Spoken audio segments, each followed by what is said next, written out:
Hello আমার শিক্ষার্থী বন্ধুরা, আজকে তোমাদের ইতিহাস পরীক্ষা হয়ে গেল। এই ইতিহাসপত্রের উত্তরপত্র নিয়ে আমি হাজির হয়েছি। উত্তরপত্রগুলি দেখে নাও, কীভাবে কোনটা করেছো তোমরা একটু মিলিয়ে নাও। এবার কিন্তু এমসিকিউ প্রশ্নগুলো কিন্তু বিভিন্নভাবে ঘুরিয়ে ফিরে একটু অন্যান্যবার তুলনায় কিন্তু এমসিকিউগুলো একটু কঠিন এসেছে, এবং 2 নাম্বার 4 নাম্বার এবং 8 নাম্বার প্রশ্ন সেই তুলনায় কিন্তু অনেকটাই ভালো প্রশ্ন হয়েছে। এবার যেহেতু প্রশ্ন একটু কঠিন হয়েছে, তোমরা একটু তাও মিলিয়ে নাও। দেখো কতগুলো উত্তর তোমরা কীভাবে কী করেছো সেগুলো দেখে নাও। প্রথম প্রশ্ন, উপেন্দ্রনাথ ব্রহ্মচারী যুক্ত ছিলেন, উত্তর হবে বিজ্ঞান প্রযুক্তি ও চিকিৎসাবিদ্যার ইতিহাসে। পরে নদিয়া কাহিনী গ্রন্থটি রচনা করেন, উত্তর হবে কুমুদনাথ মল্লিক। কাউন্সিলর অফ এডুকেশন গঠিত হয়, উত্তর হবে 1842 খ্রিস্টাব্দে। পরের নাম্বারগুলি দেখে দিচ্ছি, দেখো দেখে দেখে উত্তরগুলি মিলিয়ে নাও। 4 নাম্বার প্রশ্ন উত্তর হবে খ নাম্বার। 5 নাম্বার প্রশ্নের উত্তর হবে ঘ নাম্বার।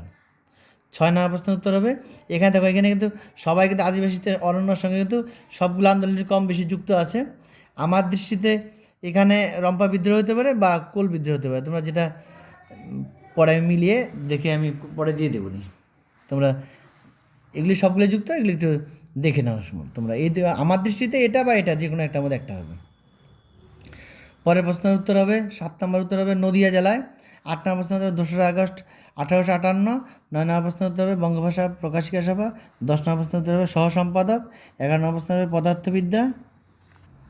12 নাম্বার প্রশ্ন উত্তর হবে গঙ্গাকিশোর ভট্টাচার্য। 13 নাম্বার প্রশ্ন উত্তর হবে স্বামী সহজানন্দ। 14 নাম্বার প্রশ্ন উত্তর হবে রাজস্থান। 15 নাম্বার প্রশ্ন উত্তর হবে 1928 খ্রিস্টাব্দে। 16 নাম্বার প্রশ্ন উত্তর হবে পাঞ্জাবে। 17 নাম্বার প্রশ্ন হবে শচীন্দ্র প্রসাদ বসু। 18 নাম্বার প্রশ্ন উত্তর হবে 1932। 19 নাম্বার প্রশ্ন উত্তর হবে পত্তবী শ্রীরাম আলু। হ্যাঁ, গোয়া ভারতভুক্তি, এটা উত্তর হবে হলো 1961 খ্রিস্টাব্দে। এবার দেখো এখানে এক কথায় উত্তর, কোন দিনটিকে আন্তর্জাতিক পরিবেশ দিবস হিসেবে উদযাপন করা হয়? 5ই জুন। এটা সবাই জানা প্রশ্ন দিয়েছে। সরকারি নথিপত্র কোথায় সংরক্ষিত? মহাফেজখানায়। পরের প্রশ্ন, কোন বছর নারী সত্যাগ্রহ সমিতি প্রতিষ্ঠিত? 1930 খ্রিস্টাব্দে। বিশ্বভারতী কে প্রতিষ্ঠা করেন? রবীন্দ্রনাথ ঠাকুর।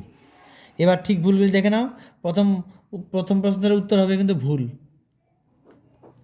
পরেরটা উত্তর হবে ঠিক, তারপরে 3 নাম্বার প্রশ্নের উত্তর হবে ভুল, 4 নাম্বার প্রশ্নটার উত্তর হবে ঠিক। এবার স্তম্ভগুলি দেখে নাও, এই যে পাশে দেখো আমি নাম্বারগুলি বসিয়ে দিয়েছি। লর্ড রিপন উত্তর হবে হলো হান্টার কমিশন। এবার দেখো প্রত্যেকটা এই নাম্বার দিয়ে 2 নাম্বার প্রশ্ন হতে হবে এটা, 3 নাম্বারটা হবে এটা, 4 নাম্বারটা হবে এটা। দেখো পাশাপাশি দেওয়া আছে, তোমরা মিলিয়ে নাও। এখানে দেখো মানচিত্র সাহায্যে চিহ্নিতকরণ, এইগুলো কিন্তু আমি চ্যানেলেও বারবার দিয়ে দিয়ে দিয়েছিলাম, এবং কালকেও আমি তোমাদেরকে শর্ট প্রশ্নের মধ্যে আমি শর্ট সাজেশন দিয়েছিলাম, ওখানে দেখো দেওয়া আছে। যেগুলো যেভাবে দেওয়া আছে সেখান থেকে কিন্তু সেভাবেই তোমাদের প্রত্যেকটা প্রশ্নে কিন্তু এখান থেকে মানে মানচিত্রটা প্রত্যেকটাই কমন পড়েছে সবগুলোই। এবার এগুলো দৃষ্টিদের জন্য, এগুলো তোমাদের না। এবার হলো বিবৃতি। বিবৃতি হলো প্রথম বিবৃতির উত্তর হবে 3 নাম্বারটা। পরে বিবৃতির উত্তর এটাও 3 নাম্বার।